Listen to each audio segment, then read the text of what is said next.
Hey everyone, and welcome to my guide on mid lane priority. Priority is a really important fundamental in League of Legends, so understanding it does go a pretty long way. I will timestamp everything below so you can skip around if you want to, but I would recommend watching the whole thing. I think understanding this, it's going to change your life, guys, so let's get into it. So then what is priority? Well, mid lane priority, or mid lane prio as it's often called, it doesn't really have a strict definition, but essentially it just means that you have push and you have control over the mid wave, and that's going to kind of allow you to do stuff with that. And normally when people are saying mid lane prior, they typically mean like they have priority and their opponent does not. So like in this situation here, you can see I've pushed the wave into Malzahar. I would have mid priority and Malzahar does not. Now the thing is, mid lane prior and just like prior as a concept has kind of become a catch-all term for a lot of things. So there used to be terms that we used a lot like first move or mid move, which would mean that you could move from mid before your opponent. A lot of the times now people will just say mid prior, and it kind of just like means all that as sort of an umbrella term. So I wouldn't stress too much with the definition.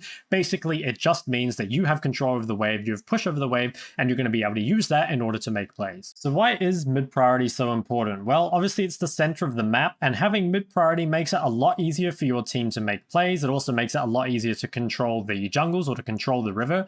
It kind of forces your opponent into like a no-win situation, where if you look here, if Syndra is to follow me to any play, she's going to have to give up these creeps, right? So it makes it really difficult for your opponent to leave mid. They're kind of forced to clear the wave while you are able to make whatever play you want. And a lot of the time, it just like, the reason it's kind of a no-win situation is because if Syndra follows me here, if she wants to counter me putting down the ward, or if I were to roam top and she wanted to follow, then she would have to give up the creep wave for it. And in that situation, I can just not make the play, right? I can just, be like, okay, Syndra's not catching that mid wave, and I can just walk back to mid. So having mid lane priority gives you a lot of options, and it forces your opponent into a really difficult position. How then are we going to use mid priority in order to help us win more games? Well, the main thing to keep in your mind as just like a general rule is whenever you have mid priority, you should look to use it for something. And there's a lot of different things you can use it for. So we're going to go through a ton of examples. You can see this one here. I just use mid priority in order to get myself some fairly shallow vision. I come and pink this bush and ward this bush, and this just gives me a little bit of vision in order to keep playing this lane aggressively. Here's another warding example. So you can see once again, have priority of mid, going to come into the river and instead going to place a deep ward in the jungle. So normally deeper wards are more valuable, but they do take more time. So you can see here, just use the mid priority, come in, get a bit more info for our team. It can also be a really good idea to use your mid priority in order to clear out enemy vision. So you can see here, lots of mid prior over this Victor. Just come here and clear out some of the wards. It's just going to make it a lot more difficult for Victor to play the lane from here on out. So just clearing vision, especially if you know where the wards are before you leave, is a really good way to use that priority. When you have priority is also the best time to look for roams or invades, because again, you know that your opponent will be stuck clearing mid in the meantime. I do have a whole video on roaming, so I would recommend checking that out for, I guess, more specifics. But you can see here, I've pushed mid and I'm already halfway to bot before Fizz even has the opportunity to start moving, and that's just going to mean I can get down here and make this play, and it's pretty much over before Fizz even gets to show up. So if you can look for plays like this, it's really, really good. Again, I really recommend checking out my roaming video, because you shouldn't just roam with priority all the time, but if it's a good roam, like generally using priority for roaming is one of the best ways to use it. A lot of the time you won't be using your mid priority for a full roam, and you instead might just be looking to back up your jungler on an invade. So you can see here, I've pushed mid, but I actually just pretty much come here and sit on the pink. This kind of creates the pressure of me being here without having to fully move, and it also means I'm going to be able to get to that mid wave in order to push the next one. Another great way to use mid lane priority is to take jungle camps. Now normally it's better to farm enemy jungle camps than your own jungle camps. Sometimes you can farm your own raptors or something if your jungler is on the other side of the map. But taking enemy jungle camps is always more valuable, and it's worth noting that not every champ can do this. So if you have AoE, it's a lot quicker to do this, and you're going to be able to do it in time to get back to the next mid wave. If you're playing a champion with pretty bad AoE, then there's not too much point in doing this, and you probably want to use your priority in a different way instead. Priority can also be used to ensure a good base, so this is the main reason why we push the wave before basing, is so that one, we get the priority, our opponent can't really roam while they're collecting that wave. It also means that if you push the wave in time, you can base and get back to the wave before you lose anything. So you'll see here, even though Victor is looking to clear out the wave, by the time I get back to here, I'm actually able to collect all these creeps. I will be doing a full guide on basing as well, but I just wanted to let it be known that basing with priority is really, really good. If you look to base without having mid lane priority, the chances are that you are going to lose creeps unless you have some sort of tempo cheat like TP or a quirky package or even something like Twisted Fate, although you don't normally want to use that to get back to lane. But basically, like generally you don't want to base without priority unless you're kind of forced into doing that, although there are some champs again with tempo cheats that can do this. Sometimes the best thing you can use your mid prior for is just to help secure river objectives, so I'm thinking things like Scuttle Crab and Dragon and Herald. Generally this isn't like insanely valuable. If you have something better with priority, it's probably better to do that instead.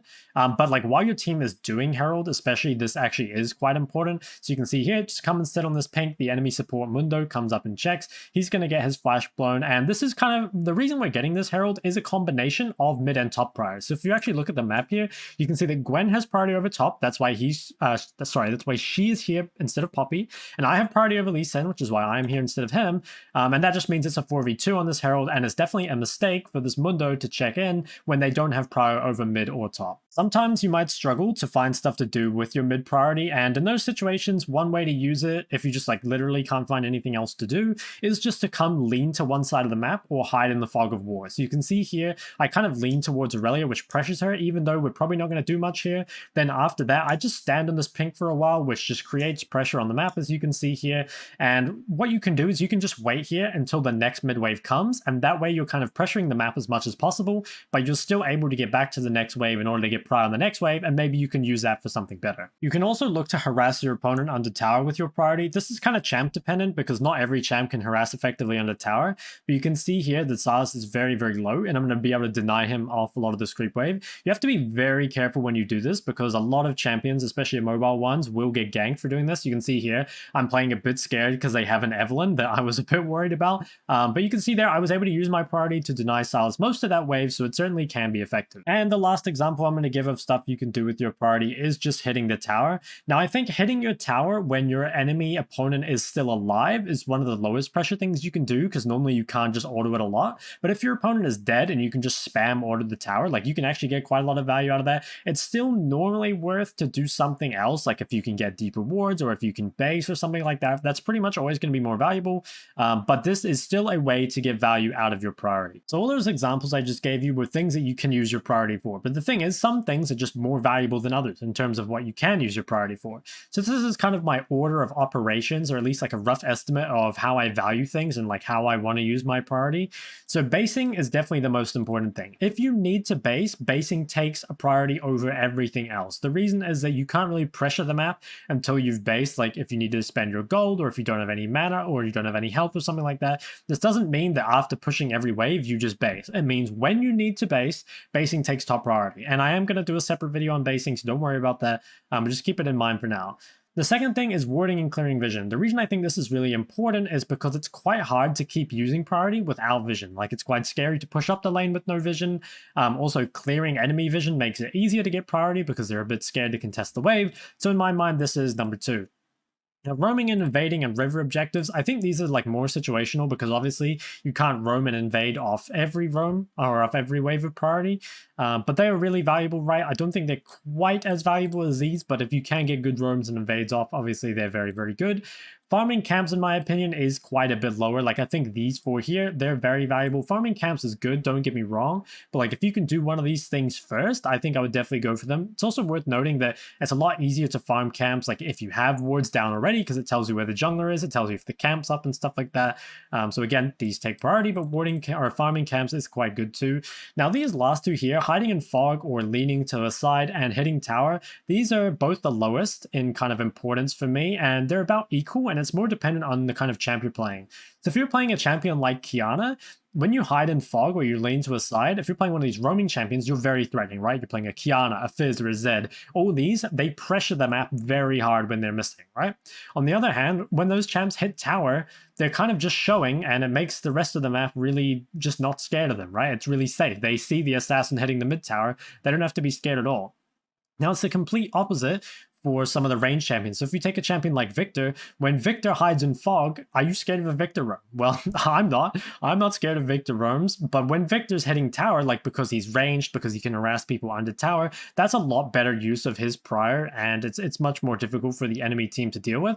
So these two, they're definitely the lowest priority, but it is kind of champ dependent. If you're playing a champion like an assassin, generally this is more valuable than hitting tower. If you're playing a ranged champion that's not very good at roaming, then hitting the tower or harassing at the tower will probably be more important than hiding in the fog of war. The absolute worst thing you can do with your priority is to just do nothing and keep showing to your opponent. So if you push the wave under tower and then you just come back here and click in circles, you're not pressuring the map at all because your opponent can just see you. And all you've done with your priority is given them free farm. At the very least, if you can't do anything else, come and like lean to his side. Like just come and run up here or hide in a bush or something before you go back to mid, because I see this so much in low elo. People push a wave and then they literally just click in circles like this. Never do this. Like literally never do this. If there's one thing you take away from this video, stop doing that. So we've got the basics of mid priority out of the way, which means we can move on to some of the more advanced stuff, talking about how we're going to make our mid priority more pressuring and more efficient.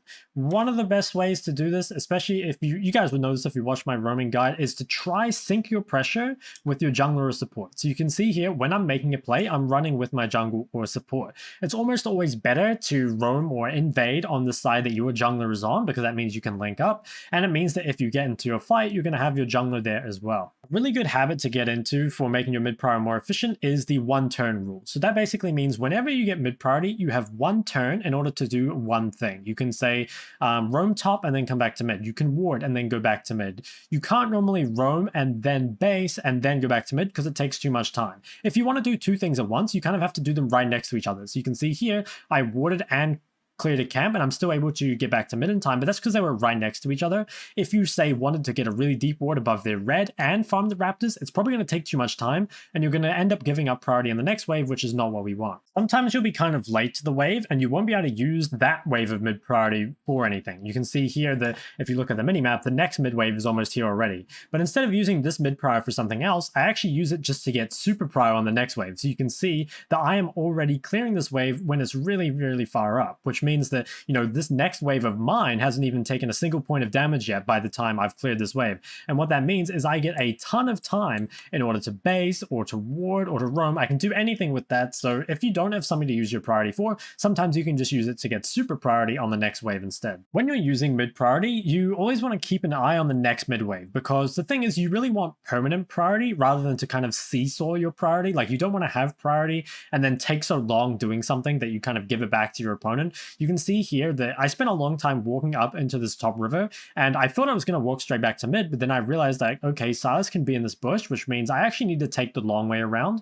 And as you can see, like he was in that bush, right? And the problem with this is that I get back to this mid wave so late that I actually lose priority on it. So you really don't want this to happen. You want permanent priority. You definitely don't want to seesaw it. So just keep your eye on that like mid wave all the time. Obviously, like if you're in the middle of a play, like if you're ganking top, you can't really worry about the mid wave once you're mid gank, right? But like if on the way up to there, just like keep an eye on the mid wave, and sometimes you'll just want to turn around and go back to it to ensure that you can keep your priority. So this is a really good example of keeping permanent priority as opposed to seesawing it. So you can see here, I come mid, I push the wave, I use this prior to come here and threaten this, but I make sure that I'm back to mid in time for the next wave. I clear this one as well. So now this is 2 waves in a row that I have priority. I use this to pressure bot. I realize the bot play isn't going to work out. I turn around. That's going to make sure I get priority on this wave. So this is how it's meant to look. You're meant to be getting priority and pressuring on every single wave. You don't want to be taking so long that your opponent gets a chance to breathe. Especially in low elo, not knowing when to turn around from bad plays is a really big problem. So as you can see in that replay I just showed you before, like because I turned around from bot lane in time to go back mid, I could still get priority on the next wave. And here I realized that these guys were ungankable and I walked back to mid. So I always see this in low elo replays of people just like super hard committing to things that really just aren't going to work out. And they don't turn around in time, and that means that they end up losing priority on the next wave, which makes it more difficult to make a play on that. So just be willing to kind of like assess the situation and turn around around. Again, if you want to know kind of more about like what a good situation looks like, I covered that all in my roaming guide, and I really do think you should check that out because it's very much related to this video. Another really important concept for making your mid priority more pressuring is the amount of time it takes to do something. So obviously the quicker you can clear a wave, like the faster you can go and make a play or something, right? But if you can plan what you want to use your priority for before you actually clear the wave, a lot of the time that can save you some time. What I see a lot is people will, again, they'll push a wave all the way up and then they'll come back here and kind of decide what they're going to do. The problem is you lose, say, maybe about 3 seconds here, just like walking back and deciding what you're going to do, right? If say, for example, you really want to ward these raptors immediately after clearing the wave, what you can do is you can, well, one, you don't have to make the decision after clearing the wave, and two, you can kind of optimize your positioning in order to walk to that. So, for example, rather than walking back here and then being like, okay, now I have to ward the raptors, it can be like, you know, you push the wave up, you already know what you were going to do, you're like hugging this side of the wave, and what this does for you is it saves you probably about 5 seconds total just by planning what you're going to do with your priority beforehand and positioning kind of closer to the side that you're going to use your priority on. And that's super, super important because that 5 seconds, it adds up quite a lot. You know, in 5 seconds, you can cover a lot of distance up towards other lanes. So especially for roaming, it matters a lot. And also just for getting back to the next wave in order to contest the priority, or even just to catch the wave under the tower in order to not lose any of the creeps. So is it ever bad to get mid priority? The answer is yes. There are a couple things that aren't good about getting mid priority. So one is just sometimes there are better things to do, right? If you've watched my like wave control guide, if you've watched my laning guide, you know that sometimes you can deny your opponent a significant amount of creeps if you freeze the wave on your side. In that situation, if instead of freezing, you just chose to push the wave to your opponent, you might just be giving them free farm and not actually using your priority for much, right? So there are definitely situations where the mid priority can still be good, but it would be better to do something else instead. But one of the reasons it can be actually just bad to push up for mid prior is if you're extremely gankable and you don't have any wards. So one really good habit to get into is if you pass this like halfway point of mid here, try and have a ward down, because if you're pushing past this like halfway point with no wards, you're very, very vulnerable to getting ganked from a number of different areas. And obviously, if you get ganked, you lose priority on the next like couple waves because you're dead, but you're also likely going to lose priority for a lot of the rest of the game because the enemy jungler becomes stronger, the enemy mid becomes stronger. So yeah, be very careful with pushing up. And actually something I kind of worry about after this video is that you guys are just going to see all the good things about priority and just suddenly like spam push every wave, but that's not the case. Like you really, I mean, just like everything in League is like interlinked, right? But there's just a lot to the laning phase and a lot to the early game. So if you've watched like my laning guide, my wave control guide, my roaming guide, you know that there's all these like various factors in the early game, maybe even the warding guide as well. They're all like working together. So most of the time, pushing for mid priority is fine. Sometimes there'll be better things to do. Sometimes it can be dangerous, but if you just keep in mind, like don't walk past this halfway point without a ward. And if you can deny your opponent more, try and freeze the wave. Generally, those will be better. So how do you play out the game with no mid priority? Well, there's like 2 big things you can do. One is obviously freeze the waves. So if you noticed in pretty much every clip that I've shown in this video, I'm able to fully crash the wave. But the thing is, if your opponent can actually freeze the wave, it means that you actually are losing stuff. Like if this player here comes and tries to ward, they might lose, say, 3 creeps or so if they can keep the wave frozen here if you can't fully crash it.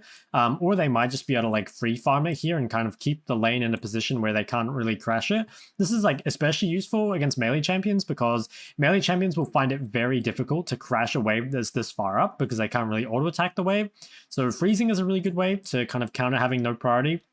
Another good way is with defensive wards. So you can either like ward the lane, which is really nice for telling if your opponent is like roaming somewhere, you know, what they're actually doing with their priority. Can be useful also for telling you if they're basing. And you can also use some defensive wards. So in positions like this, you can like pink or you can like green ward, like, oops, that was meant to be a green. I guess I'll get rid of these. Yeah, so you can put defensive wards in any of these kind of locations, and that's just going to tell you if your opponent is roaming to a side.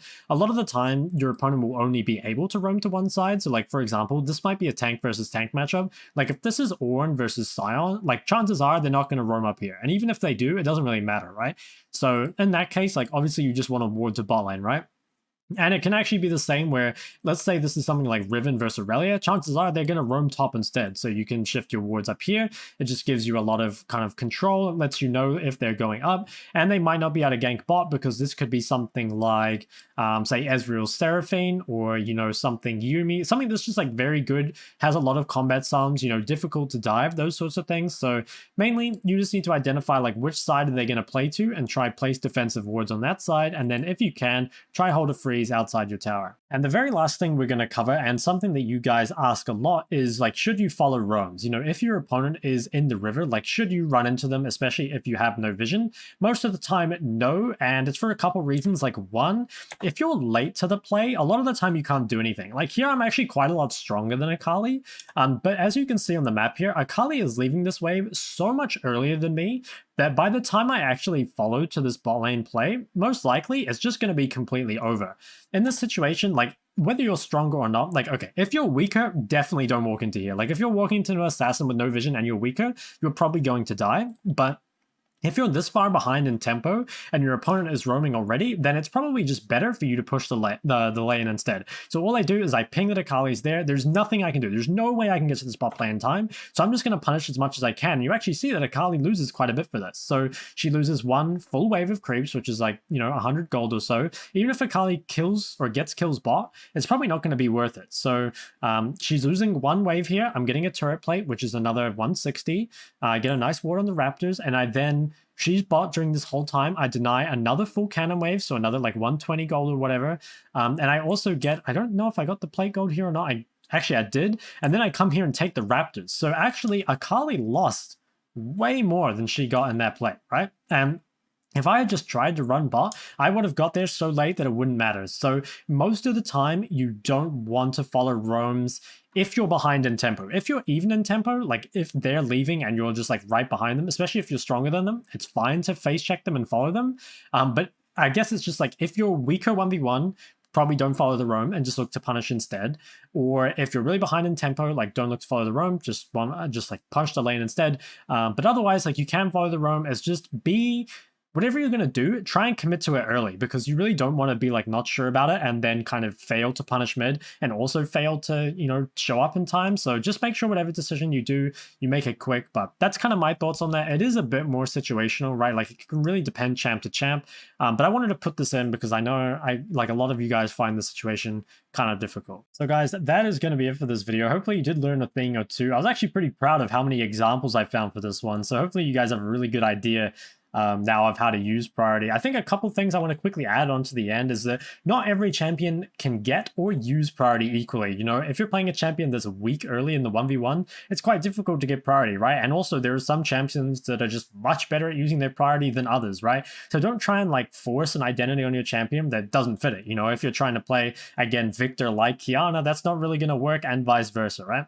Another thing I also want to add is that getting priority, it's a lot easier if you're better at laning, right? Like just your laning skill, it matters a lot in this game. So if you have strong laning fundamentals, it's going to make getting priority a lot easier. And it's quite difficult to work on your priority usage first if you're kind of bad at laning, because you're just not going to be able to get priority a lot of the times anyway. So I really do think if you haven't watched my laning guide, like please check that out. It's really, really important. But otherwise, guys, hopefully you did enjoy the video. If you have any questions about priority, please leave it in the comment section below. Don't forget to like and subscribe, and I'll see you next time.